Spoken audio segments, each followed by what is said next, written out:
At the very beginning, there was nothing. No sky, no earth, no seas. Only darkness, silence, and an endless void. In Greek mythology, this emptiness was called chaos. From the depths of chaos, the first being was born, Gaia, Mother Earth. She embodied fertility and life itself. Soon after came Uranus, the vast sky, and Pontos, the power of the seas. When Gaia and Uranus united, the universe began to fill with life.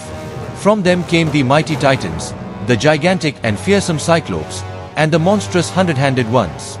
The universe was no longer empty. It trembled with power and grandeur. But Uranus found no peace. He feared that one day his children would overthrow him. Terrified by this thought, he cast each newborn deep into the earth, into the very heart of Gaia.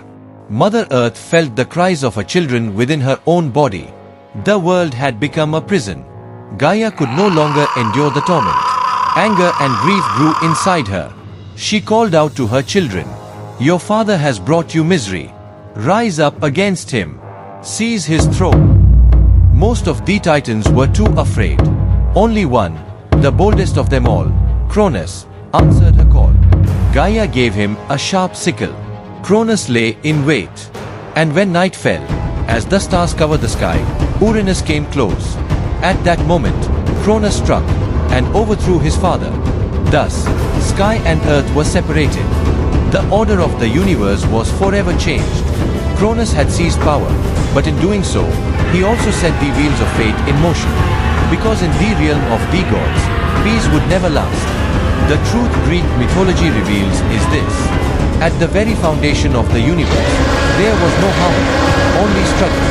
A world shaped by fear and ruled by those strong enough to seize power. Cronus had overthrown his father Uranus and seized control of the universe.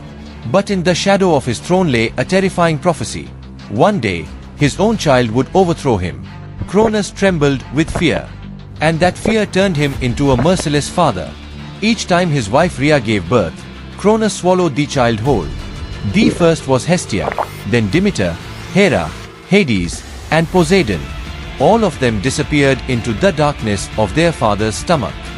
The future of the cosmos was being destroyed before it could even begin. But Rhea could no longer endure the pain. She devised a plan to save her youngest child.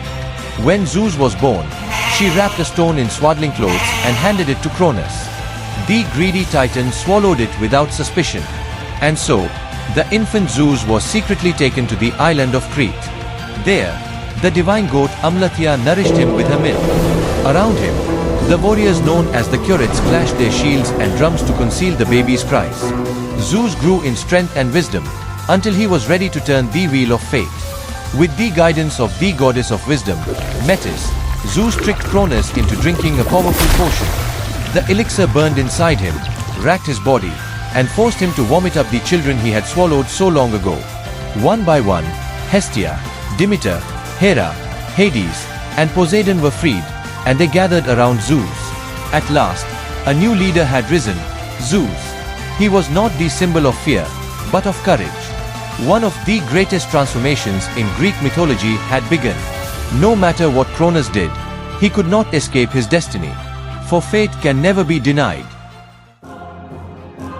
After Zeus and his siblings were freed, they launched a great war to reclaim the universe. This war is known in mythology as the Titanomachy, the War of the Titans. For 10 long years, the battle raged, shaking the heavens and trembling the mountains. On one side stood the mighty Titans, led by Cronus, the old generation of gods. On the other stood Zeus and his brothers and sisters, the young Olympians. But the Titans were many, and their experience made them formidable. The young gods of Olympus could not win alone. Then Zeus used his cunning. He descended into the depths of the earth and freed the imprisoned giants. The Cyclopes, the one-eyed smiths, repaid him by forging legendary weapons. To Zeus, the thunderbolts that shook the sky. To Poseidon, the mighty trident that ruled the seas. And to Hades, the helmet of invisibility that cloaked him in shadows. The fearsome hundred-handed giants also joined their cause. The tide of battle turned. Zeus hurled his thunderbolts, tearing the heavens apart. Poseidon unleashed storms that roared across the seas. Hades, cloaked in invisibility, struck terror into enemy lines. The power of the Titans slowly crumbled. And at last, under Zeus' leadership, the Olympians triumphed. The defeated Titans were cast into Tartarus, the deepest, darkest abyss of the underworld.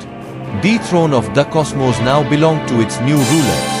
Zeus became lord of the sky, Poseidon master of the seas, and Hades king of the underworld.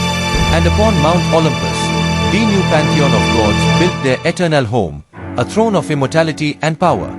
Greek mythology teaches us this. In the world of the gods, nothing was ever by chance. Power, struggle, and destiny, these were the pillars upon which the universe was built.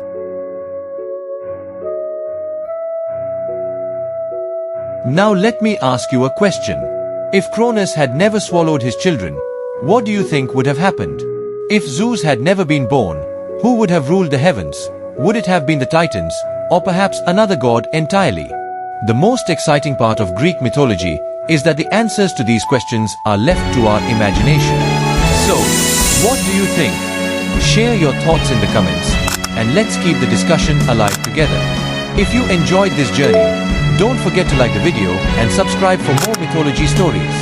Because this is only the beginning. In the mysterious world of mythology, there are countless tales still waiting to be told.